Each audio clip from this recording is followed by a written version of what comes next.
I'm Bob Ryan. This is Globe 10.0. With me today is Boston native John Powers. Now, I bring that point up because John is born and bred here. He's lived his entire life here. He's seen everything happen here in sports over a 5-decade time. I've only been here 47 years, so I'm just kind of getting my feet wet. John, have you ever seen anything to equate to this craziness that we've seen going from where the Red Sox were on August 30th to where they are at this moment? No, you know, and it's interesting. I actually called up the guy that had been involved in the two previous collapses, 74, 78, Freddie Lynn. Okay. Oh, yeah. And he says this is a slow motion train wreck.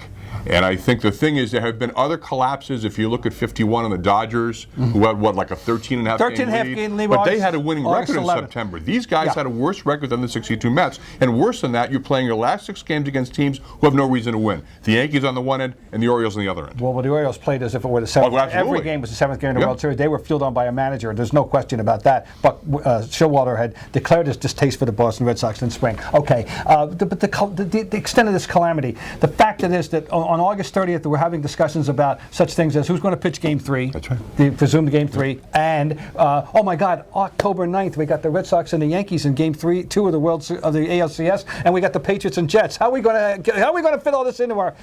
the stunning speed of the collapse. I just, what do we say about it? I mean, how stunning is this? Well, in words, it begins at home. They had a 10-game homestand, which you figure we are going to nail this. Weren't they, I think, like 3-7 on the homestand? Yeah. So it had already begun. Plus, is there anyone here who thought the Red Sox had any chance of winning a 1-game playoff? Even if they'd gotten there. No. You know what? No one ever asked Tito, would you have thrown Lackey or Wake in that final game?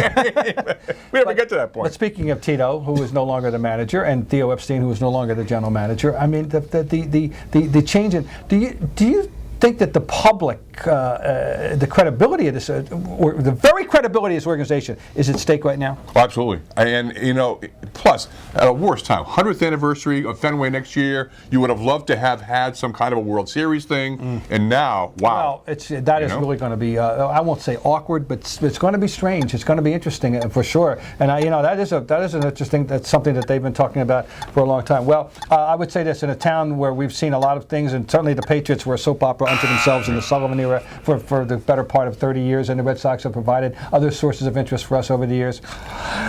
This moves to the top of the list.